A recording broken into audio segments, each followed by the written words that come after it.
Welcome to Season 2 of Less People. I'm Jenny Russell, and you have made it to Season 2 with me. If you have listened to all of Season 1, I just wanted to say thank you for listening. It's really important to me, and I'm really thankful for all of you who have taken the time to listen to what I have put out there for you. And if you have not actually listened to the podcast of Season 1, I encourage you to go back and listen to those episodes and catch up to where we are now.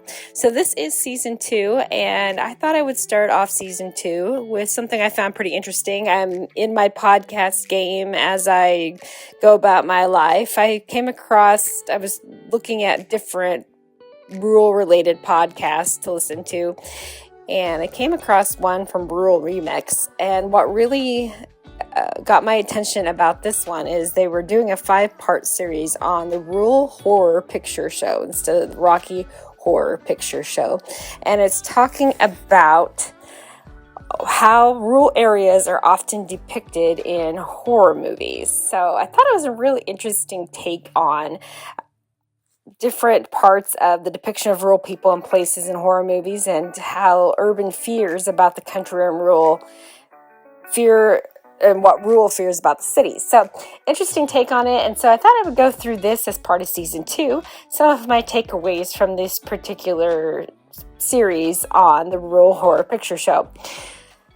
One of the things that I have noticed throughout the years is that there is a definite bias of urban people who think that rural people are dumb and out of touch, and that we are expected as rural people to have to show up and be extra impressive to supposedly be on the same playing field. And I think we're often depicted as, hillbillies and those type of things. But if you think about it, when we go to a city, we are expected to know how to use the subway in New York City. We're expected to know how to use an Uber. We're expected to know how to hail a cab or get a hotel room on the internet. All of the things that are normal, everyday things. If we go to a city, we're expected as a rural person to be able to figure those things out, or we're expected to already know how to do those things. But on the contrary, are urban people expected to do the same things?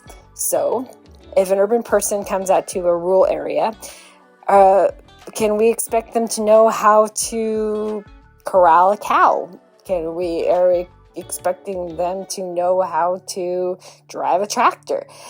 All of those things, that we don't have an equal understanding of urban people having to do those things in rural, but the rural people are expected to know how to do those things in urban. So I've always thought that's an interesting take on life, and how urban has all these expectations for us as a rural person, but we don't call them hillbillies that come from an urban area.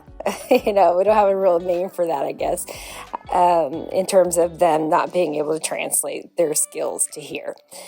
So I wanted to go through this episode, the first episode of the Rural Horror Picture Show, and take some of the takeaways from that. Where do horror movies happen? Small towns, dark forests, cornfields, and farmhouses have each been the locations for iconic scary films. But why are rural settings so popular, and how do these choices affect the areas represented? The Rural Horror Picture Show is a 5-part series that explores the often flawed but always interesting depiction of rural people and places in horror movies. Today, we are thinking about who the instigators of terror are in horror movies, and why it matters whether they're from urban or rural areas. Urbanoia. You may think that urbanoia is a fear of the urban, as that's what the linguistics might say, but it's actually kind of the opposite, which is that there's folks who are from the city. Often they are teenagers or young people in a lot of these movies, and they go into a rural space, whether that's into the woods, maybe a small town, or just sort of the countryside. And what happens is they begin to be kind of hunted down or stalked or tormented by these homicidal locals. So it's this urban fear of the country, but honestly more a fear of the people who live there. And there was a quote in an article that we both read that said, if these films are to be believed, we fear not just the hills, but the hillbillies. And that's kind of this trope that is in just so many of these movies. And we, instantly noticed this and found it over and over again. Yeah, like, what's your relationship with this concept of urbanoia in movies? Yeah, I mean, I think that it's interesting that you pointed it out as sort of one of the main tropes, because since I admittedly didn't know a ton about horror movies before we got started, I feel like that was the thing that I did know.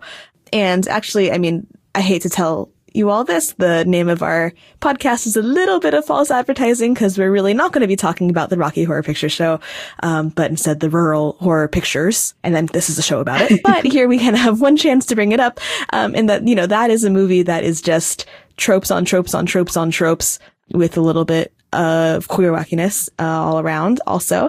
And that movie, right, borrows that trope that we're all using all the time, which is, here comes the young couple. They're trying to get from point A to point B, but somewhere in between they have a breakdown, and then they have to go into the scary castle, and then things happen, right? And that is that same premise. I thought this was interesting, and I always say there is a little bit about rural parts of the country that remind me a little bit of inner city issues. So there's a lot of things that are different. Yes, I get that. But there's a lot of things that are the same. So we both have housing problems, for instance. And inner city housing, when I hear people talk about that and the issues around that, I see a lot of rural issues in those problems as well. Some parallels from the rural and the urban centers. And on the surface, it looks like we're very different. But when you look at it from a standpoint of what our issues are, we have a lot of the same issues. Lack of resources is another one that I see that is a parallel between inner city urban and rural areas. And, I think it's all about, once you get to know people, it's different. You understand them at a bigger level, and you fear them a lot less. So I see a lot of those parallels in some of this urbanoia, this things from the Rural Horror Picture Show series. Horror movies, there's the constant, the joke is like, you're telling the characters, no, don't go in there, don't go into the basement, don't open that door. But now, as we watch these movies, I'm like, oh, the thing is, don't go on a road trip, don't travel, don't exist, and stay where you are. Yeah, which is sort of a wild thing to be telling people to be afraid of, which is like, don't expand your horizons to new parts of the country. Right, because anybody or anything could happen once you get there. Yeah, I'd say that's a little problematic, if you'd agree. I would agree, definitely. So, I mean, this trope and this experience of urbanoia is the most common thing in the movies we watched and kind of throughout the genre. But what I actually wanted to focus on for today's episode is the reverse, which is way less common, but I think super interesting, which is when these urban dwellers, as we described before, they are the ones bringing the spook. They are causing the problems, and often it's that they are bringing some sort of evil to a rural area.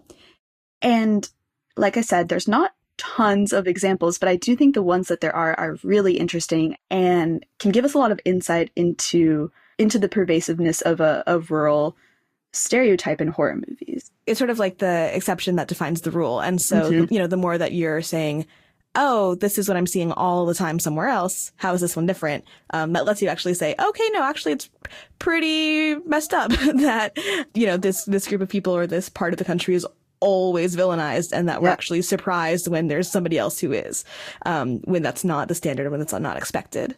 Yeah. And as I think we will, quickly get into, it's not that these movies are perfect and beautiful representations of rural areas. They have absolutely their own issues, but in kind of a different way. So the first movie I want to talk about, I think, was both one of our favorites that we watched. We'd both seen it before, and that's Jennifer's Body. The original script says, we want to play to our fans, even the ones that live in rural areas. So rural was upgraded to shitty for the purposes of the movie. Yeah, that is, I mean, I think just that change alone, you can be like, and that's the podcast, everyone. Like, look at how they made this change for the script to movie. Mm-hmm. But yeah, I mean, the plot twist of it all is that Nikolai, this band leader, is not actually from Brooklyn. We find out he's lying about this, that he is just another small town kid. He reveals to his bandmates that he's from a town like Devil's Kettle. The next thing that happens in this scene with Jennifer and Needy going to watch the band play is that a fire breaks out. Now, this fire, I think it's one of the sort of intentionally ambiguous parts of the movie, which is we don't know what or who started the fire, but we do see the band, especially the lead singer, act very undisturbed by the fire that breaks out. And throughout the movie, as we're dealing with the demonic possession of Jennifer that ends up happening, we're also dealing with the aftermath of this fire because it's just a town tragedy. It kills so many people. It's a small town where everyone knows everyone, kind of amplifying the tragedy of how many people were lost in this fire. But the response to it is fascinating examination of the influence of this city band. So one thing, Jennifer uses the unfortunate language of calling the bar fire a white trash pig roast. Oh my God. Yep. Needy then reflects on the country's, quote, tragedy boner for the deadly fire. The town really is reeling from this tragedy, but who's profiting off of it is the band's low shoulder. They get fame and success by expressing a remorse for the town that we know isn't true. We've seen them talk shit about. We saw their reaction. Yeah, we saw them not care about the fire. What do you think about this fire and the aftermath of it? Yeah, I mean, I think, on a couple levels, it's really interesting. The rest of the movie, it sort of sets the scene of this collective mourning that all of these stuff, all of Jennifer's victims are sort of piled onto this already really high pile of corpses. That, for a small town to have lost so many people in one tragedy and then to have, additional tragedies on top of that. I mean, there's sort of this collective trauma, which I think the movie does a pretty good job of showing, even while Jennifer is being horribly callous about it all. And you as the audience are sort of shocked and upset by that. And I think, if we want to step out into the real world for a second, some communities are only given the time of day by the rest of the country if something truly awful happens. So rural communities are only given the time of day if something truly horrible happens. I thought that was a really interesting takeaway. So I'm thinking of the Greensburg tornado in Greensburg, Kansas, back 20 years ago, when basically the entire town was wiped off the map by a tornado. And it definitely got national attention, but most people had never heard of Greensburg before that. I think of In Cold Blood that Truman Capote wrote a book on, and then there were some movies about that. That was based in a rural Kansas community, and the whole family was basically wiped out by some people who had come in, and they thought that they had a safe and some money and all of these things, and they didn't end up having those, but they ended up killing the entire family. So the rural communities are only given the time of day if something truly horrible happens, and that we need to be telling our own story and making the news sometimes for things that are not just terrific, horrible things. I thought that was just really interesting how they talked about that. Whether that's a natural disaster or a serial killer or whatever it is. And, they have their time in the national spotlight, and then everybody else moves on and they're sort of still stuck with this tragedy. And that we could be talking about any number of communities that fit that description. Yeah, I think that's a great point. And it definitely just sort of shows who is benefiting from this, like this event, and their reaction to it made it on the band's Wikipedia is one of the things that a character said, showing, it put them on the map. But it's just a horrible tragedy for Devil's Kettle that probably it's not that the town was able to really recover or thrive after this horrible thing happened. So as I spoke about, we fear what we don't know. I believe the more exposure urban can have to rural, the better. And the same way around, the more exposure rural can have for urban, the better. Ethnic groups, things, different components like that are scary if you've never been around them. If you've never been around somebody from a different culture, if you've never been around somebody that is different from you, you fear them more. That can go both ways. As we talked about Urbanoia, with the city people coming out to the country and being stalked and being killed in these movies. Same thing with rural versus urban, going to urban. Another thing I wanted to talk about was Megan Phelps ropers. So a couple of years ago, somebody had brought to my attention a documentary by Steven Spielberg called Why We Hate. And I thought it was a really interesting documentary, talking about the primal things that make us differentiate ourselves from others, but also where we've come to this day with hating other groups.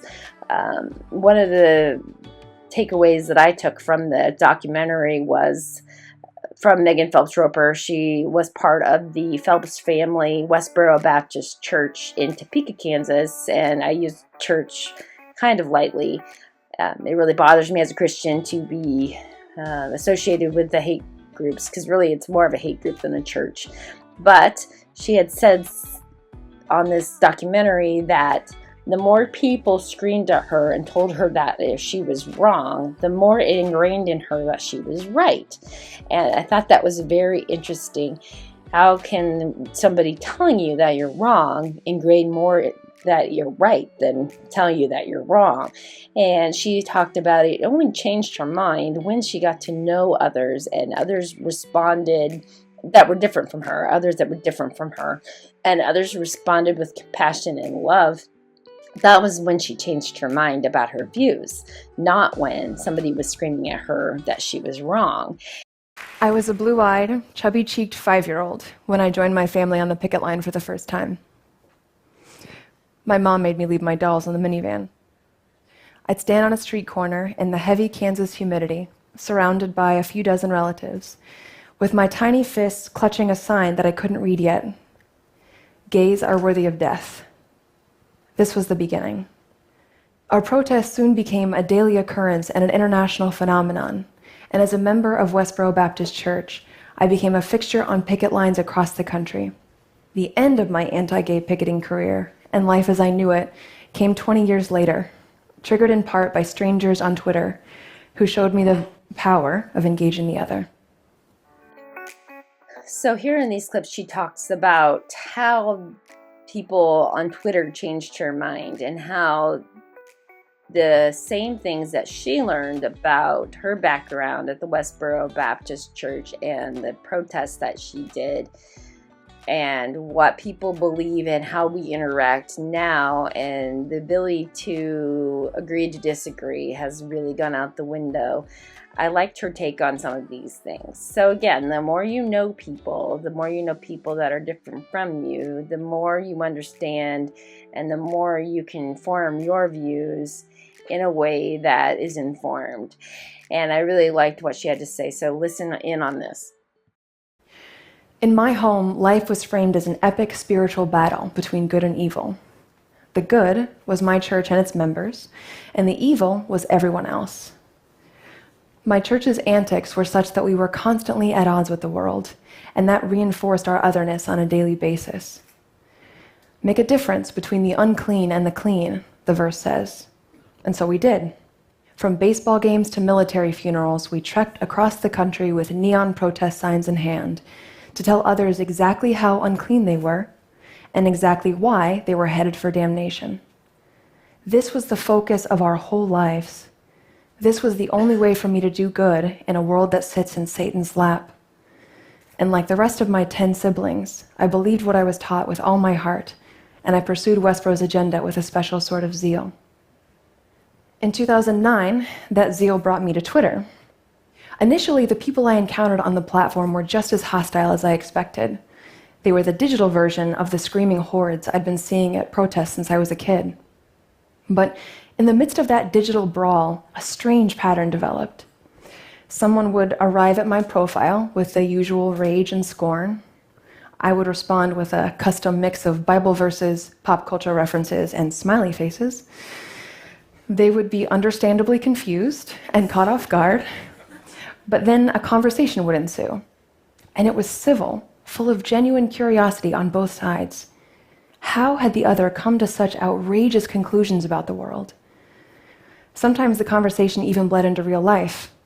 People I'd sparred with on Twitter would come out to the picket line to see me when I protested in their city.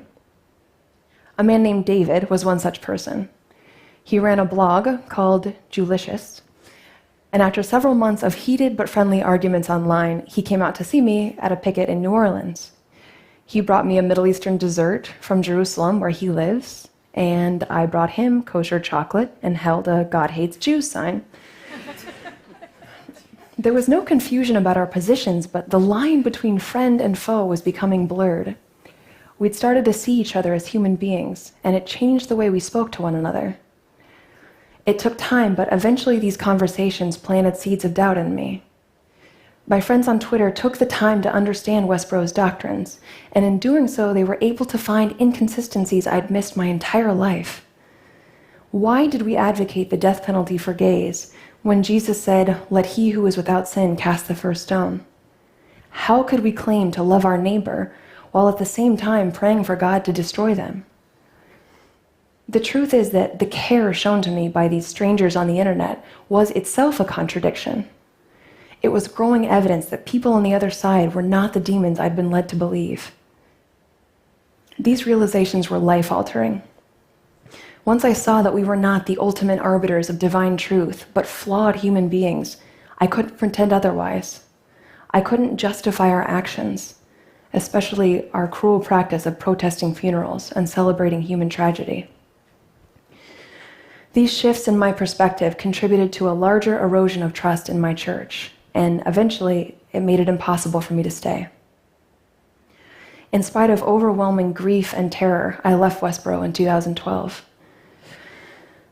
In those days just after I left, the instinct to hide was almost paralyzing. I wanted to hide from the judgment of my family, who I knew would never speak to me again, people whose thoughts and opinions had meant everything to me. And I wanted to hide from the world I'd rejected for so long, people who had no reason at all to give me a second chance. I also knew that an apology could never undo any of it. All I could do was try to build a new life and find a way somehow to repair some of the damage. People had every reason to doubt my sincerity, but most of them didn't. And given my history, it was more than I could have hoped for. Forgiveness and the benefit of the doubt. It still amazes me. I spent my first year away from home, adrift with my younger sister, who had chosen to leave with me. We walked into an abyss, but we were shocked to find light and a way forward in the same communities we targeted for so long. David, my Julicious friend from Twitter, invited us to spend time among a Jewish community in Los Angeles. We slept on couches in the home of a Hasidic rabbi and his wife and their 4 kids. The same rabbi that I'd protested 3 years earlier with a sign that said, "Your rabbi is a whore." We spent long hours talking about theology and Judaism and life while we washed dishes in their kosher kitchen and chopped vegetables for dinner. They treated us like family. They held nothing against us. And again, I was astonished. That period was full of turmoil, but one part I've returned to often is a surprising realization I had during that time, that it was a relief and a privilege to let go of the harsh judgments that instinctively ran through my mind about nearly every person. I realized that now I needed to learn. I needed to listen. This has been at the front of my mind lately because I can't help but see in our public discourse so many of the same destructive impulses that ruled my former church. We celebrate tolerance and diversity more than at any other time in memory, and still we grow more and more divided. We want good things: justice, equality, freedom, dignity, prosperity. But the path we've chosen looks so much like the one I walked away from 4 years ago. We've broken the world into us and them, only emerging from our bunkers long enough to lob rhetorical grenades at the other camp. We write off half the country as out-of-touch liberal elites or racist, misogynist bullies. No nuance, no complexity, no humanity. Even when someone does call for empathy and understanding for the other side, the conversation nearly always devolves into a debate about who deserves more empathy. And just as I learned to do, we routinely refuse to acknowledge the flaws in our positions or the merits in our opponents. Thank you again for listening to Less People. I am your host, Jenny Russell. And again, thank you for season 1. And we look forward to continuing to bring you episodes here in season 2. Please give our episode a like. Follow us on Spotify. Go subscribe to us on Spotify or YouTube and share it with your friends. We hope that we will hear from you if you need help or consulting or a speaker at your next event about any rural topics. We would love to hear from you. So again, this is Less People. I am Jenny Russell, and we will talk to you on the next episode of Less People.